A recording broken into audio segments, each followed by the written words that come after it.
Gas को द्रव में घोला जाए तो गैस किसी द्रव में किस प्रकार से घुलती है, और गैस की द्रव में घुलनशीलता को बढ़ाने के लिए हमें कौन कौन से फैक्टर यूज में लाए जाते हैं, कि अगर यदि किसी गैस की द्रव में घुलनशीलता बढ़ानी हो तो हम ताप पर क्या इफेक्ट डालें, दाब पर क्या इफेक्ट डालें, इस प्रकार के हम इफेक्ट पढ़ रहे थे।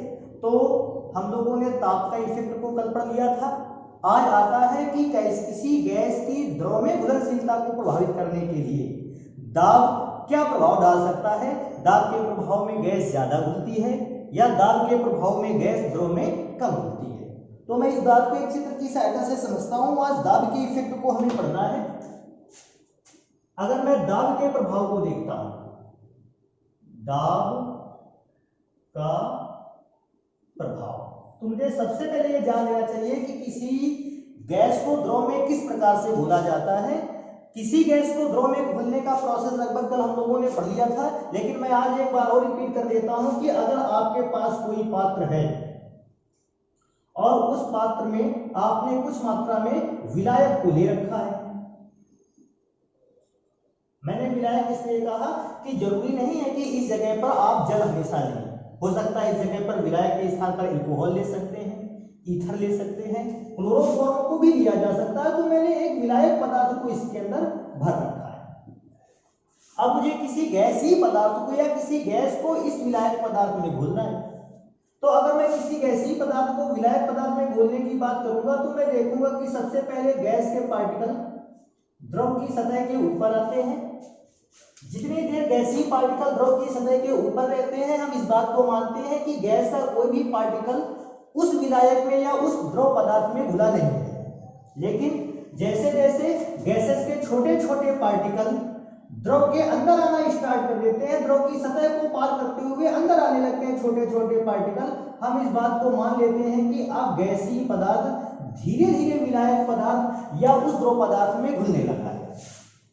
तो जितने ज्यादा गैसेस पार्टिकल द्रव की सतह के अंदर चले जाएंगे, मैं मानूंगा कि गैसों की उतनी ही ज्यादा घुलनशीलता द्रव पदार्थ में अवेलेबल है। अगर गैसेस पार्टिकल द्रव की सतह को पार करके उसके अंदर कम अमाउंट में आ पाते हैं, कम मात्रा में आते हैं, इसका मतलब है कि गैस की द्रव में घुलनशीलता कम है। तो इस बात को पहचान लेना बिल्कुल जरूरी है कि किसी भी गैस को जब हम द्रव या विलायक में घोलते हैं तो वो किस प्रकार के इफेक्ट, क्या घटना करती है। अब आता है इसके बाद कि हम प्रेशर का इफेक्ट डालते हुए, दाब के इफेक्ट को डालते हुए, दाब को बढ़ाते हुए या दाब को घटाते हुए किसी गैस को द्रव में कितनी मात्रा में घोल सकते हैं। हम कम घोल सकते हैं या ज्यादा मात्रा में गैस को द्रव में घोला जा सकता है। तो इस चीज को देखते हैं, स्टार्ट करते हैं। ऐसा मान लेते हैं कि हमने द्रव को लिया, अभी द्रव के अंदर बहुत कम गैसेस पार्टिकल हैं, 2-4 गैसेस के पार्टिकल हैं केवल जो घुले हुए हैं। मैंने पात्र के ऊपर एक पिस्टन लगा दिया, मैंने पात्र के ऊपर एक पिस्टन लगा दिया। द्रव अपनी सतह के नीचे है, द्रव के सतह के ऊपर बहुत सारे गैसीय पार्टिकल हैं। हमें इन्हीं गैसीय पार्टिकल को द्रव में घोलना है। अभी क्या है, गैसीय पार्टिकल द्रव की सतह के ऊपर है। अब मैं इस पर पिस्टन की सहायता से प्रेशर अप्लाई करना स्टार्ट कर देता हूं। अभी जब मैं प्रेशर अप्लाई नहीं कर रहा हूं, मैं देखता हूं कि गैस के जितने भी पार्टिकल हैं ये द्रव की सतह के ऊपर गति करते हुए चारों ओर गति करते रहते हैं। हाँ, कुछ पार्टिकल द्रव के अंदर भी चले जाते हैं गति करते हुए, लेकिन अभी ज्यादा पार्टिकल जो है वो द्रव की सतह के ऊपर है, अर्थात गैसीय पार्टिकल अभी उस विलायक पदार्थ में घुले नहीं है। लेकिन जब मैं जैसे ही पिस्टन के द्वारा नीचे की ओर प्रेशर लगाना स्टार्ट कर देता हूं, दाब बढ़ाना स्टार्ट कर देता हूं, पिस्टन नीचे आता है और गैस के कोणों पर दाब नीचे की ओर डालता है। और जब गैस के कोणों पर दाब नीचे की ओर पड़ता है तो गैस के छोटे छोटे कण जो होते हैं, अब जैसे प्रेशर पड़ा तो पिस्टन आ गया नीचे। अब जब पिस्टन नीचे आ गया तो गैस के कणों को गति करने के लिए जगह कम मिलने लगी। अभी इतनी जगह, बड़ी सी जगह पर गति कर रहे थे, लेकिन जैसे ही मैंने प्रेशर को डाला पिस्टन नीचे आया और अब गैस के कणों को गति करने के लिए जगह कम मिलती है। जब गैस के कणों को गति करने के लिए जगह ज्यादा नहीं मिल पाती है तो गैस के कण प्रेशर के इफेक्ट में गति करते हुए द्रव की सतह के अंदर आने लगते हैं। मैं जितना प्रेशर स्टार्ट कर देता हूं या प्रेशर लगाता रहता हूं, ऐसी सिचुएशन पे गैस के ज्यादा से ज्यादा पार्टिकल द्रव की सतह के अंदर आना स्टार्ट हो जाते हैं। और जब पार्टिकल गैसीय पार्टिकल द्रव की सतह के अंदर आना स्टार्ट कर देते हैं, हम लोगों ने इस बात को पढ़ रखा है कि इसको ही तो कहते हैं गैस की द्रव में घुलनशीलता। ज्यादा से ज्यादा पार्टिकल प्रेशर के इफेक्ट में द्रव के अंदर आ गए, हम इसे कहते हैं गैसों की द्रव में घुलनशीलता। मेरे ख्याल से आप इस बात को समझ गए होंगे। जितना ज्यादा मैं इससे ज्यादा भी प्रेशर अप्लाई कर दूंगा तो गैस के पार्टिकल को अब घूमने के लिए, मूवमेंट करने के लिए और भी कम जगह मिलेगी, और जब मूवमेंट करने के लिए और भी कम जगह मिलेगी तो गैस के पार्टिकल, अब ये पार्टिकल भी द्रव की सतह के अंदर आने लगेंगे। और जब गैस के पार्टिकल द्रव की सतह के अंदर आने लगेंगे तो द्रव की सतह के अंदर गैस के कणों की संख्या बढ़ेगी, और जब गैस के कणों की संख्या बढ़ेगी तो मैं मान लूंगा गैस ज्यादा से ज्यादा मात्रा में द्रव के अंदर घुल गया है। तो हमें इस बात इसके इफेक्ट को जान लिया है हम लोगों ने कि दाब का प्रभाव गैसों की घुलनशीलता पर किस प्रकार पड़ता है। तो मैं एक बार दोबारा से इसको रिपीट कर देता हूं कि जब भी किसी गैस का दाब बढ़ाया जाता है, गैस के ज्यादा से ज्यादा पार्टिकल द्रव की सतह के अंदर प्रवेश कर जाते हैं, और द्रव की सतह के अंदर अगर प्रवेश कर गए हैं तो हम कह सकते हैं कि गैस द्रव में घुल गई है। अतः कभी भी किसी भी गैस को द्रव में घुलने पर यदि हम उसके ताप में वृद्धि कर देते हैं तो गैसों की द्रव में घुलनशीलता का मान बढ़ जाया करता है। तो अब बात आती है गैसों की द्रव में घुलनशीलता तो इस प्रकार से बढ़ती है, लेकिन गैसों की द्रव में घुलनशीलता पर एक चीज को और पढ़ लेते हैं कि हम इस पर कितना ज्यादा प्रेशर अप्लाई करें, या हम इस पर अगर प्रेशर को अप्लाई करते हैं या कुछ मात्रा में प्रेशर को लगाते हैं तो कितनी गैस द्रव के अंदर घुल जाएगी। इस बात को भी चेक कर लिया जाए। जैसे हमें 10 ग्राम गैस घोलनी है तो हमें कितना प्रेशर लगाना पड़ेगा, हमें 15 ग्राम गैस को अगर द्रव में घोलना होगा तो हमें कितना प्रेशर लगाना पड़ेगा, हमें 20 ग्राम द्रव को घोलना होगा, अगर 20 ग्राम गैस को अगर द्रव में घोलना होगा तो हमें कितना प्रेशर लगाना होगा। तो हम ये चेक कर लेते हैं कि प्रेशर और घुली हुई गैस की मात्रा में संबंध क्या क्या है। तब इस बात को देखा जाए तो इस संबंध को सबसे पहले पता किया था हेनरी ने। विलियम हेनरी ने सन 1803 में इस बात को पता किया था कि गैस की द्रव में घुली हुई मात्रा और उस पर लगने वाले दाब के मध्य रिलेशन क्या होता है, संबंध क्या होता है। तो उन्होंने देखो एक ऐसा रिलेशन बनाया था, मैं सबसे पहले उसको मैथमेटिकली लिखे देता हूं। उन्होंने बताया था m is directly proportional to p। m is directly proportional to p। मैं इसको पढ़ के थोड़ी देर के लिए सुना देता हूं इसका अर्थ क्या है। उन्होंने कहा, विलियम ने कहा था, यदि हम विलायक को 1 लीटर ले लें, अगर हम विलायक को 1 लीटर ले लेते हैं, 1 लीटर विलायक मैं यहां लिखे देता हूं, 1 लीटर सॉल्वेंट आपने ले रखा है, अर्थात यदि विलायक के इकाई आयतन को लिया जाए, इकाई आयतन का मतलब आप ऐसे भी समझ सकते हो 1 लीटर। यदि 1 लीटर विलायक पदार्थ को लिया जाए और उस विलायक पदार्थ के टेम्परेचर को फिक्स कर दिया जाए, ताप को चेंज ना होने दिया जाए, तो मैं यहां लिखे देता हूं टेम्परेचर कैसा रहना है, फिक्स रहना है, ये कभी चेंज होने वाला नहीं है। यदि 1 लीटर विलायक के टेम्परेचर को फिक्स करते हुए फिक्स कर दिया जाए, ऐसी सिचुएशन पर गैस की द्रव में घुली हुई मात्रा जो m है वो गैस की द्रव में घुली हुई मात्रा है, उस गैस पर या उस गैस द्वारा आरोपित दाब के समानुपाती होती है। मैं एक बार दोबारा से इस बात को रिपीट कर दूं, या मैं दोबारा से बता देता हूं कि हेनरी का नियम तब लागू होता है जब आप विलायक 1 इकाई लिए हो, इकाई यूनिट लिए हो आपने, और आप टेम्परेचर को क्या कर दें, फिक्स कर दें। आयतन इकाई हो आपका 1 लीटर हो और आप अगर टेम्परेचर को फिक्स कर देते हो तो किसी गैस की द्रव में घुली हुई मात्रा उस गैस द्वारा द्रव की सतह पर लगाए गए दाब के समानुपाती होती है। ध्यान रखने वाली बात है, ये जो m है वो गैस की द्रव में घुली हुई मात्रा है।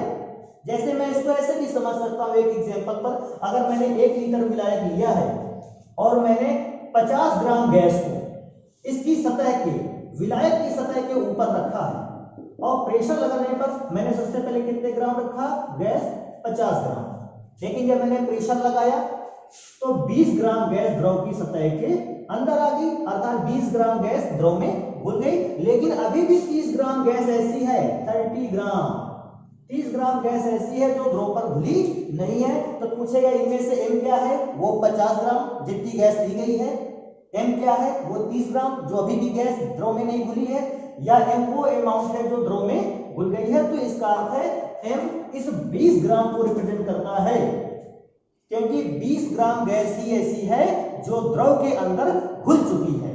तो इस बात को बहुत अच्छे ढंग से ध्यान रखना है, m गैस की वो मात्रा है जो द्रव में घुल चुकी है प्रेशर P के इफेक्ट में। अगर मैं हेनरी के नियम को लिखना स्टार्ट करूं तो हेनरी के नियम को बहुत आसानी से लिखा जा सकता है। मैं यहां इसको लिख देता हूं, कहता है स्थिर ताप पर। मैं यहां पे स्टार्ट कर देता हूं कि हेनरी का नियम क्या होगा, हेनरी का नियम, हेनरी का नियम क्या है, मैं इसको यहां पे लिखूंगा कि स्थिर ताप पर, स्थिर ताप पर विलायक पदार्थ के, विलायक पदार्थ के इकाई आयतन, इकाई आयतन में घुली हुई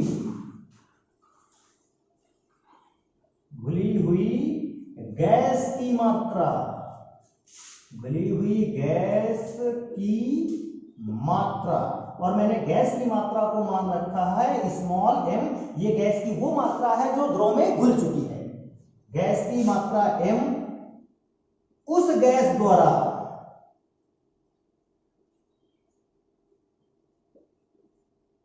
उस गैस द्वारा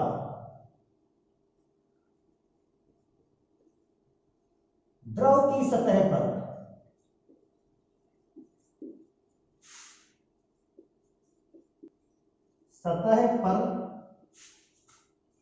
लगाए गए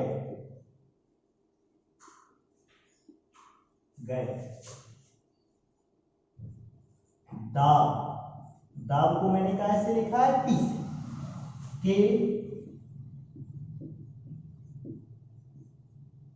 समानुपाती होती है।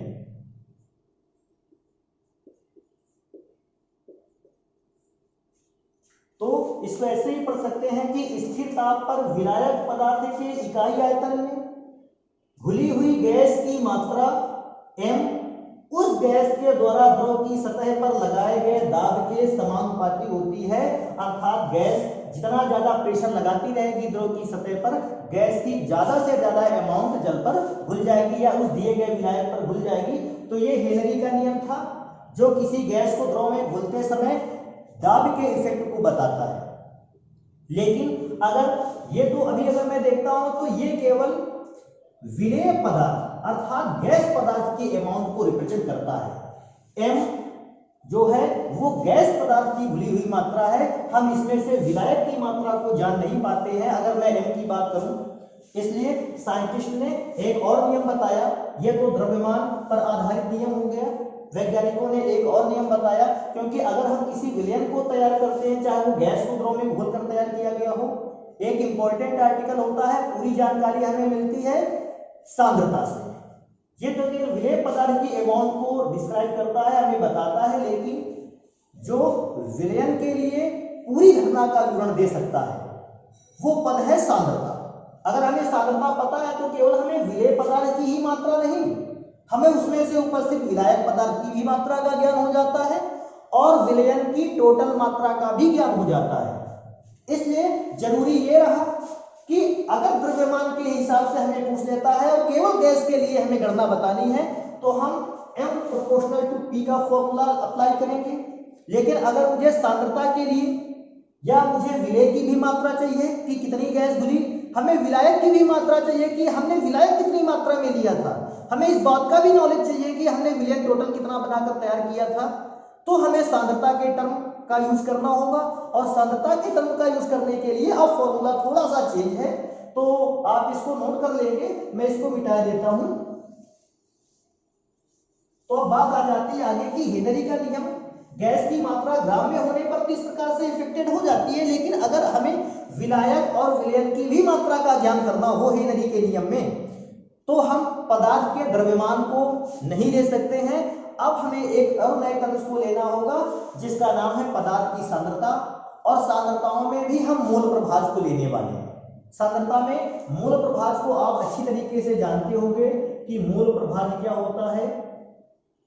मोल प्रभाज होता है कि अगर आपने कई पदार्थों को मिलाकर मिश्रण तैयार किया है तो जिस पदार्थ के मोल प्रभाज को पूछता है उसके मोलों की संख्या आप ऊपर लिख देते हो और कौन का निशान साइन, इसके बाद आप नीचे लिखते हो विलयन के टोटल मोलों की संख्या। और आपने इस बात को भी पढ़ा था कि अगर कभी मोल प्रभाज का नंबर आएगा, मोल प्रभाज के दो सिंबल होते हैं, एक काई और दूसरा कैपिटल एक्स।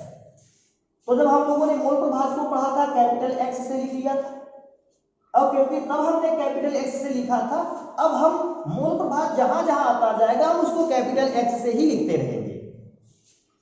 तो हेनरी ने इन नियमों का अध्ययन किया, दाब के प्रेशर के नियम को और ढंग से पढ़ा और इस बात को बताया कि अगर हम किसी भी गैस के, मैं कैपिटल एक्स लिखे देता हूं मोल प्रभाज को, नीचे गैस इसलिए लिख दिया गया है क्योंकि ये मोल प्रभाज इस विलायक का नहीं है बल्कि मोल प्रभाज उस गैस का है जो गैस इस विलायक पदार्थ में घोली गई है। तो कैपिटल एक्स हो गया मोल प्रभाज और ये मोल प्रभाज किसका है, गैस का, उस गैस का जो उस विलायक में घोली गई है। तो हेनरी ने बताया कि किसी भी गैस का मोल प्रभाज अगर आप देखते हैं प्रेशर के इफेक्ट में, तो हेनरी ने बताया कि निश्चित ताप पर अगर आप टेम्परेचर को फिक्स कर देते हैं तो किसी भी गैस का मोल प्रभाज जो कि उस द्रव में घुली है, उस गैस का मोल प्रभाज गैस द्वारा आरोपित दाब के समानुपाती होती है।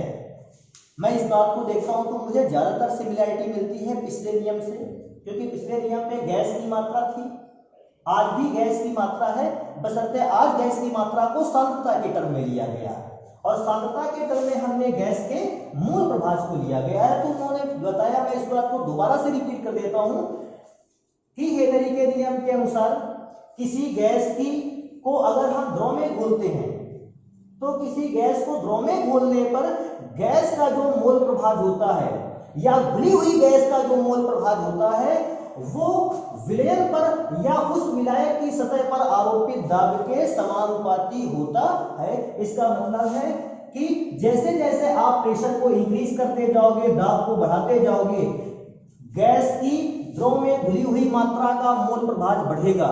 गैस की द्रव में घुली हुई मात्रा का मोल प्रभाज बढ़ने का मतलब है गैस ज्यादा से ज्यादा द्रव में घुलती रहेगी।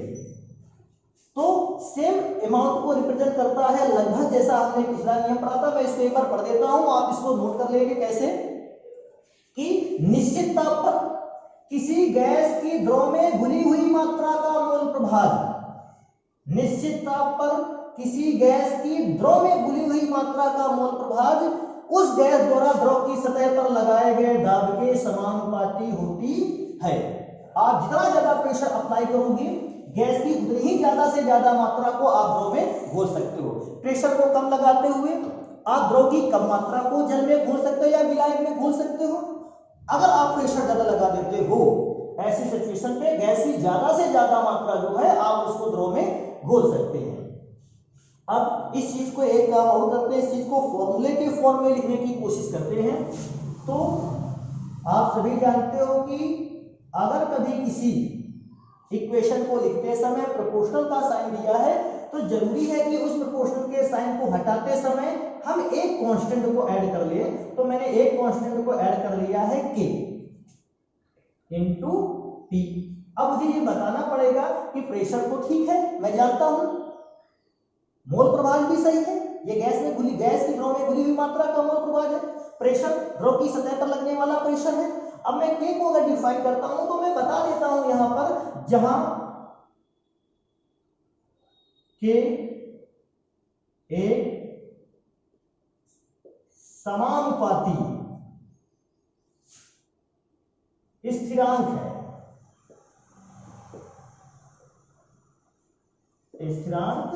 है, लेकिन बाद में प्रयोगों के आधार पर जब कई एक्सपेरिमेंट हुए और प्रयोग हुए, तो क्योंकि प्रयोग सारे के सारे प्रयोग हेनरी ने कर रखे थे, उन्होंने क्या किया, उन्होंने इस कांस्टेंट को रिप्लेस कर दिया और एक नए कांस्टेंट को रख दिया जिसे हेनरी कांस्टेंट के नाम से जानते हैं। तो मैं देख लेता हूं, अगर इस कांस्टेंट को रिप्लेस किया, कोई दूसरा कांस्टेंट रखा, तो वो क्या कांस्टेंट था, तो उन्होंने इस कांस्टेंट को रिप्लेस करते हुए एक नए कांस्टेंट को रखा जिसे हम हेनरी कांस्टेंट कहते थे।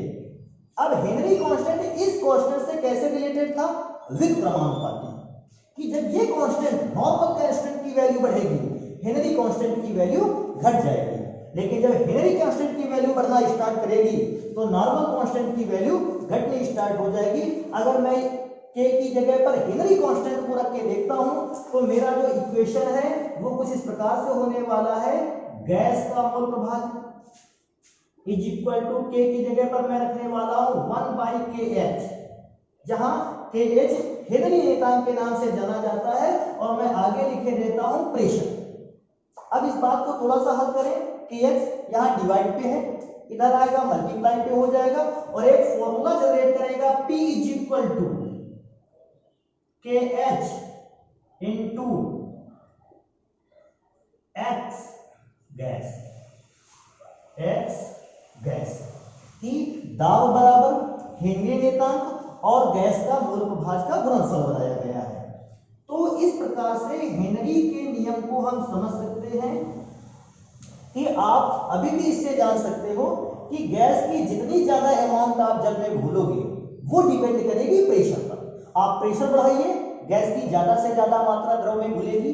लेकिन अगर मैं इस नियम को थोड़ा सा यहां से हटा के देखता हूं, लिखा हुआ है एक्स गैस, गैस की द्रव में या विलायक में घुली हुई मात्रा का मोल प्रभाज is equal to 1/kh Henry constant into pressure.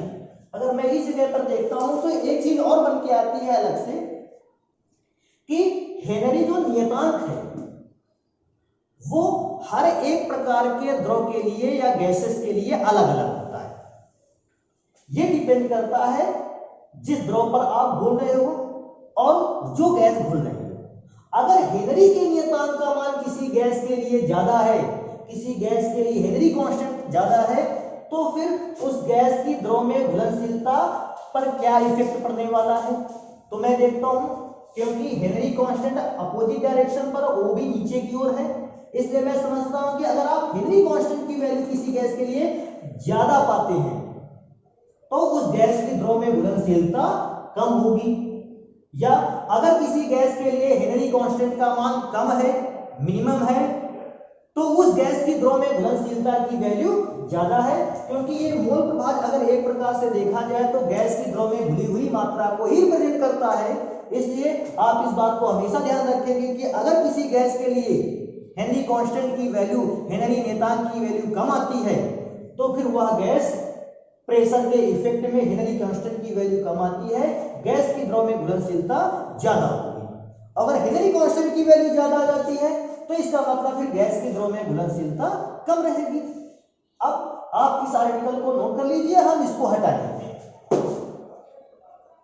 तो हम लोगों ने आज पढ़ा कि दाब का क्या क्या इफेक्ट पड़ता है अगर हम किसी गैस को द्रव में घोलते हैं, तो गैस कम मात्रा में घुलती है या ज्यादा मात्रा में घुलती है, इस चीज को हम लोगों ने पढ़ा है।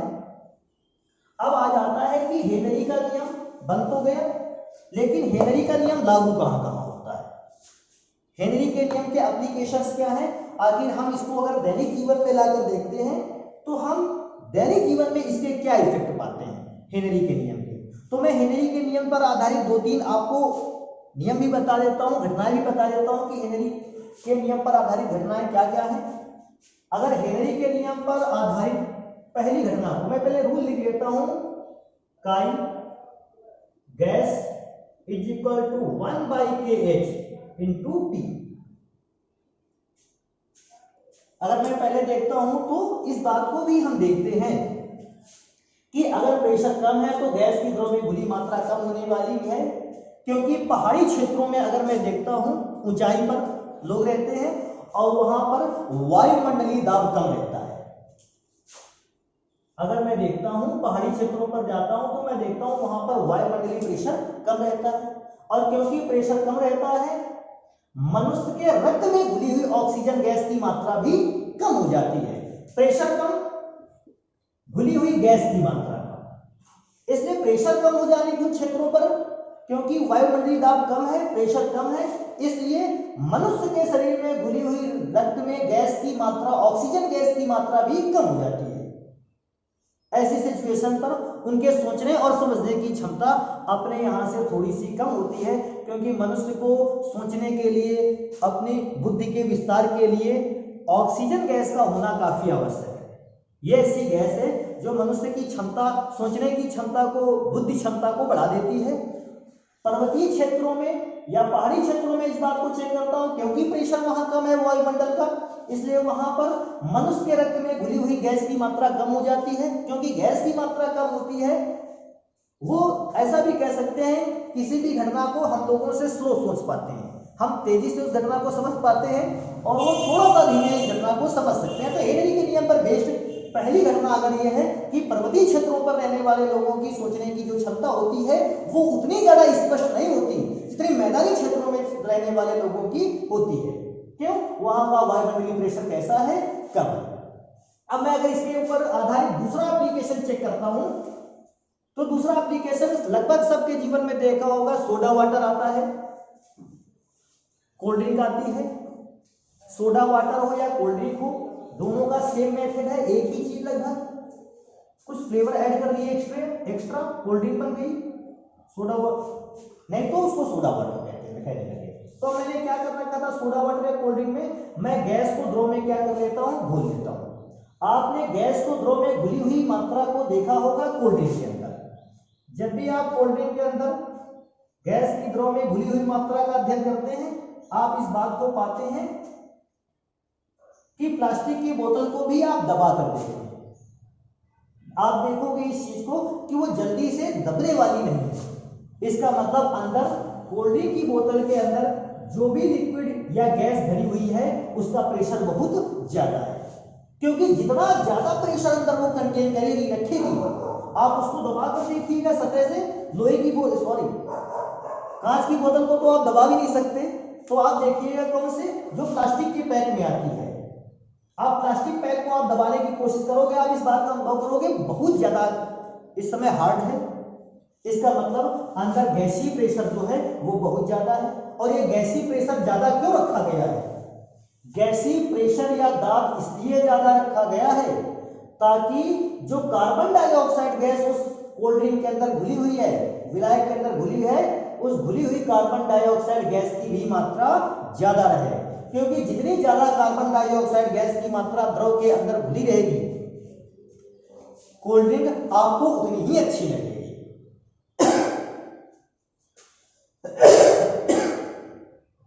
तो इस प्रकार से हम आसानी से पहचान सकते हैं कि कोल्ड ड्रिंक की बोतल के अंदर प्रेशर को क्यों इतना ज्यादा रखा जाता है। क्योंकि कोल्ड ड्रिंक के अंदर प्रेशर इसलिए ज्यादा रखा जाता है क्योंकि आप चाहते हैं कि गैस की मात्रा या CO2 गैस की मात्रा उसमें क्योंकि घुली रहती है, कार्बन डाइऑक्साइड गैस की ज्यादा से ज्यादा मात्रा द्रव के अंदर घुली रहे।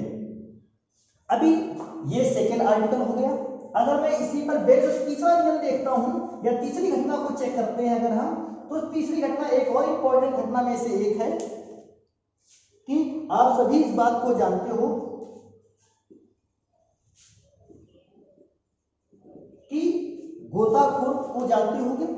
गोताखोर लोगों का काम होता है, बहुत लोगों का तो लोगों को बचाना भी काम होता है, नदी पे डूब रहे उनको बचाते हैं, और बहुत लोगों का काम यह भी है कि समुद्र की सतह पर उसकी परिस्थितियों की जांच करना जाना पड़ता है। क्योंकि आप जानते हो कि अगर समुद्र की सतह पर परिस्थितियों की जांच करना जाना है तो आपको समुद्र के बहुत ही निचले हिस्से पर पहुंचना होगा, और जब बहुत ही निचले हिस्से पर पहुंचना होगा, आपने फिजिक्स में इस बात को पढ़ा भी होगा कि जैसे जैसे आप द्रव में अंदर की ओर जाते जाते हो, नीचे की ओर पहुंचते हो, वहां पर द्रव का दाब बढ़ने लगता है, प्रेशर इंक्रीज होता है। तो गोताखोर क्या करता है, गोताखोर जब अपने पास सिलेंडर को लेके जाता है, जब वो गोताखोर पानी की सतह पर सिलेंडर को लेके जाता है तो सिलेंडर में मुख्यतः 3 गैसें भरी होती हैं, नाइट्रोजन गैस, ऑक्सीजन गैस और एक अक्री गैस भरी रहती है जिसे हीलियम कहते हैं। 56% के आसपास, लगभग अप्रोक्सीमेटली 56% नाइट्रोजन गैस। अगर ऐसी सिचुएशन पे देखा जाए 32% के आसपास लगभग ऑक्सीजन गैस और वही 11 से 12% हीलियम गैस। तो पहले क्या हुआ करता है कि अगर कोई गोताखोर द्रव की सतह पर चला जाता है, समुद्र की तली पर पहुंच जाता है, नीचे की ओर समुद्र की तली पर पहुंच जाता है, तो वहां उस पर लगने वाला प्रेशर क्या हो जाता है, इंक्रीज हो जाता है। और जब प्रेशर बढ़ जाता है तो उसके रक्त में नाइट्रोजन गैस और ऑक्सीजन गैस की मात्रा ज्यादा से ज्यादा घुल जाती है। क्योंकि नाइट्रोजन गैस और ऑक्सीजन गैस की ज्यादा से ज्यादा मात्रा रक्त में घुल जाती है, कोई खास इफेक्ट तो नहीं पड़ता है, घुल गई ज्यादा से ज्यादा मात्रा। लेकिन जब वही गोताखोर फिर से द्रव की सतह में ऊपर की ओर आना स्टार्ट कर देता है और जब द्रव की सतह के ऊपर पहुंचता है वहां पर लगने वाला दाब कम हो जाता है।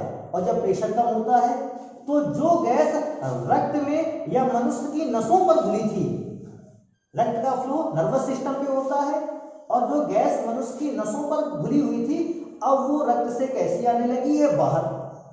और जब रक्त से बाहर आएगी तो नसों पर अपनी थोड़ी सी जगह बना लेगी, और जब जगह बना लेगी तो वो रक्त के प्रवाह को रोकेगी, और रक्त के प्रवाह को रोकेगी जिससे मनुष्य का शरीर टेढ़ा पड़ने लगता है। इसलिए ज्यादातर हम लोग क्या करते हैं, तकरीबन 12% हीलियम गैस को भी भरकर भेज देते हैं। अब 12% हीलियम गैस क्या करती है, 12% की हीलियम गैस अक्री गैस है। ये तो एक तो जल्दी से ये ऑक्सीजन या नाइट्रोजन गैस को रक्त में घुलने ही नहीं देती, अक्री गैस है, ये रोग आवरण बना लेती है। हीलियम गैस नाइट्रोजन गैस और ऑक्सीजन गैस के चारों ओर अपना एक आवरण बना देती है, जिससे ऑक्सीजन या नाइट्रोजन गैस जल्दी से रक्त पर घुलता ही नहीं है।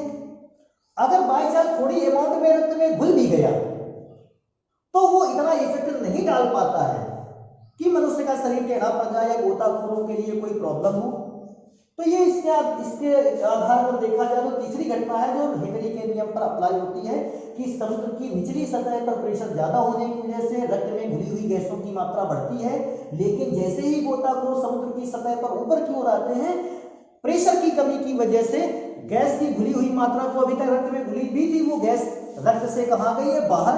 और जब रक्त से बाहर आएगी तो वो नसों को या नर्वस सिस्टम को ब्लॉक करने लगेगी, जिससे गोताखोरों का शरीर टेढ़ा होने लगता है। तो इस इफेक्ट को खत्म कर सकते हैं अगर हम 12% हीलियम का भी यूज करें। तो इस प्रकार से हमने हेनरी के नियम का अनुप्रयोगों को भी पढ़ लिया।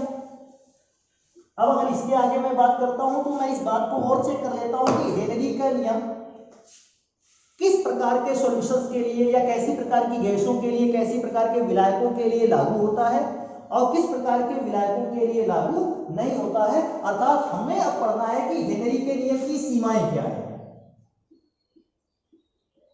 हेनरी के नियम की सीमाएं,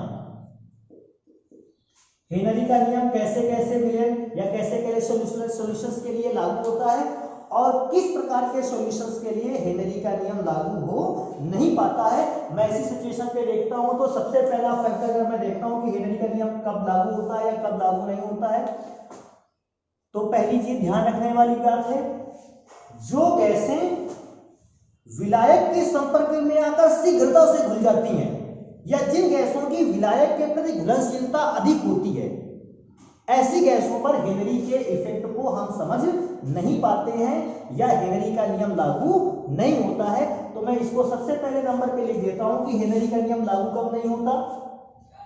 तो हेनरी के नियम पर मैं आ जाता हूं,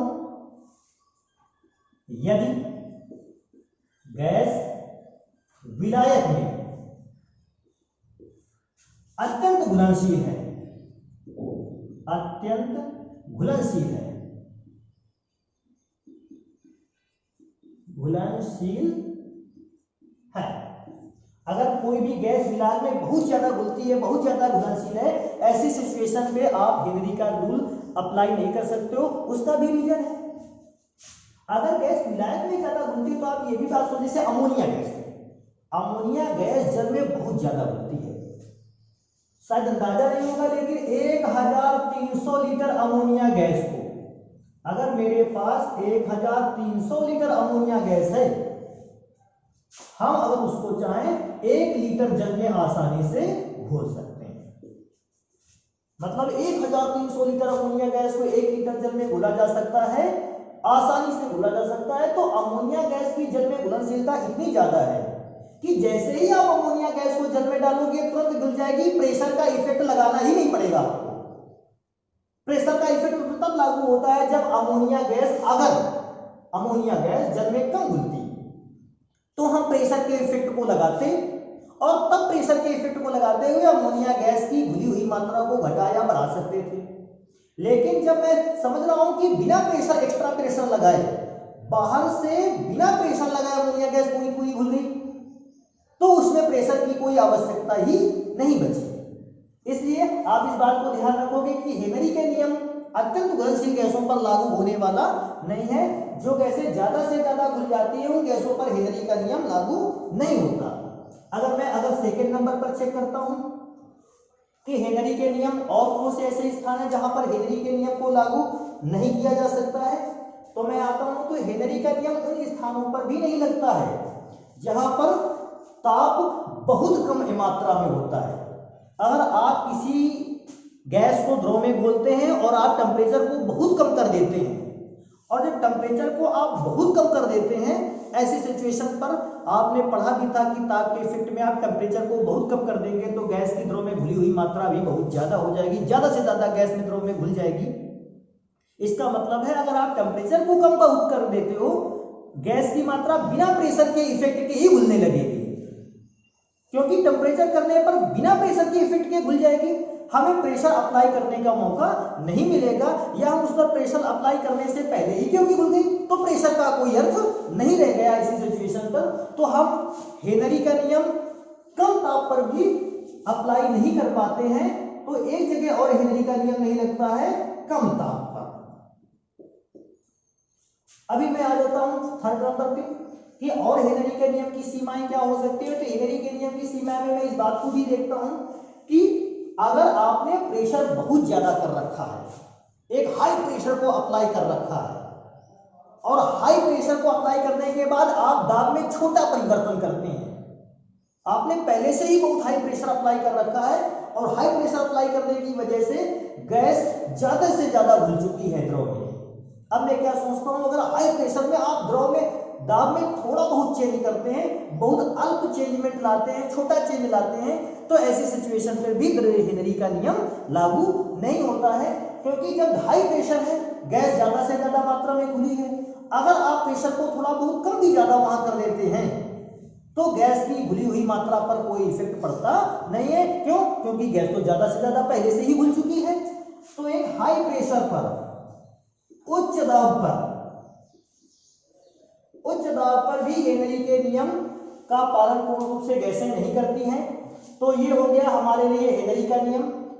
हेनरी का नियम हमारे दैनिक जीवन में कहां कहां पर अप्लाई होता है। अगर गैसें ज्यादा घुलनशील है तो वहां पर भी हेनरी का नियम लागू नहीं होता। अगर गैसें कम टेम्परेचर पर रखी गई हैं तो भी हेनरी का नियम लागू नहीं होने वाला है। अगर गैसों को हाई प्रेशर पर रखा गया है तो भी हेनरी का नियम लागू नहीं होता है। तो हेनरी के नियम के अप्लाई करने की कुछ विशेष सीमाएं थी जिसको हम लोगों ने पढ़ा। अब बात कर लेते हैं कि गैसों में द्रव की घुलनशीलता को अगर पढ़ना है, एक इफेक्ट लास्ट बचता है जो हमारे लिए है, उस इफेक्ट को भी हम लोग पढ़ के देखते हैं। तो कोई भी गैस द्रव में घुलती है, कम या ज्यादा घुलती है, इस बात को हम पढ़ रहे थे।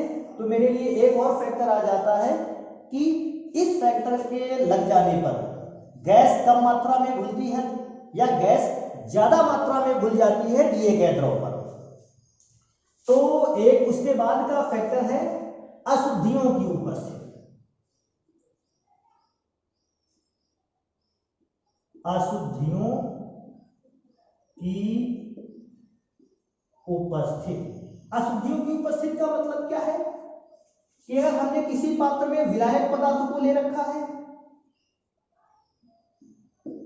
क्योंकि आप विलायक पदार्थ लिक्विड फेज पे होगा और आप इसी विलायक पदार्थ पर किसी गैस को घोलने वाले हैं, किसी भी गैस को आप इस विलायक पदार्थ में घोलने वाले हैं। अगर ये विलायक पदार्थ शुद्ध है तो कोई बात नहीं। लेकिन अगर हमने इस विलायक पदार्थ को अशुद्ध बना रखा है तो गैस की द्रव में घुलनशीलता किस प्रकार से चेंज होगी, इस चीज को पढ़ना है। तो सबसे पहले कि इस विलायक को अशुद्ध कैसे बनाया जाए। तो इस विलायक को अशुद्ध बनाया जा सकता है अगर हम इसमें कोई अन्य केमिकल्स डिसॉल्व कर दें, घोल दें। मैंने मान लिया कि मेरे पास एक केमिकल है sodium carbonate Na2CO3। Sodium carbonate ऐसा विलेय पदार्थ है जिसको हमने जल में घोलकर अब हम उसमें अशुद्धियां मिलाने वाले हैं। इसके बाद हम गैस को डिसॉल्व करेंगे। तो अब क्या हुआ, जैसे ही मैंने सोडियम कार्बोनेट को जल में घोला, सोडियम कार्बोनेट क्या करता है कि अभी ऐसा मानते हैं कि जल में घोलने से पहले सोडियम कार्बोनेट को जब जल में नहीं घोला था, यहां पर 100 जल के अणु थे, 100 मॉलिक्यूल